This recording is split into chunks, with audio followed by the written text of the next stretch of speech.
కవినై కవితనై భార్యనై భర్తనై కవినై కవితనై భార్యనై భర్తనై మల్లెల దారిలో మంచు ఎడారిలో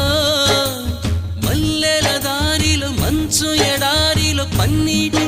జయగీతాల కన్నీటి జలపాతాల నాతో నేను అనుగమిస్తూ నాతో నేనే రమిస్తూ ఒంటరినై అనవరతం కంటున్నాను నిరంతరం